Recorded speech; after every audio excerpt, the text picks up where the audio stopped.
గన్నవరం మాజీ ఎమ్మెల్యే వల్లభనేని వంశీకి మరోసారి కోర్టు రిమాండ్ విధించింది. బాపులపాడులో నకిలీ ఇళ్ల పట్టాల పంపిణీ కేసులో వంశీపై కేసు నమోదైంది.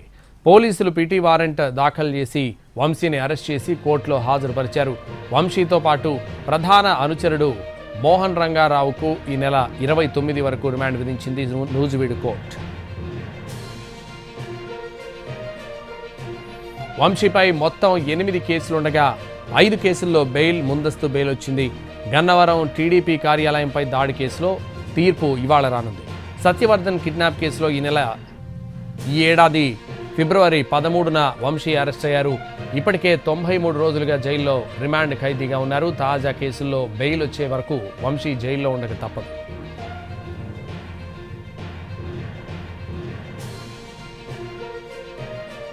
ఇవాళ వల్లభనేని వంశీపై మరో కేసు నమోదైంది. గన్నవరంలో అక్రమ మైనింగ్కు పాల్పడ్డారని వంశీపై కేసు నమోదైంది. గన్నవరం పోలీస్ స్టేషన్లో వంశీపై మైనింగ్ ఎండీ కంప్లైంట్ చేశారు. అక్రమ తవ్వకాలపై నివేదికతో ఫిర్యాదు చేశారు.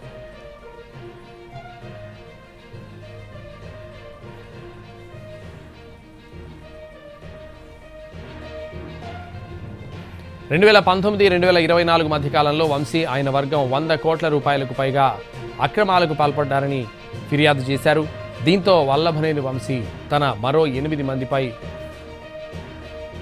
కేసు నమోదైంది.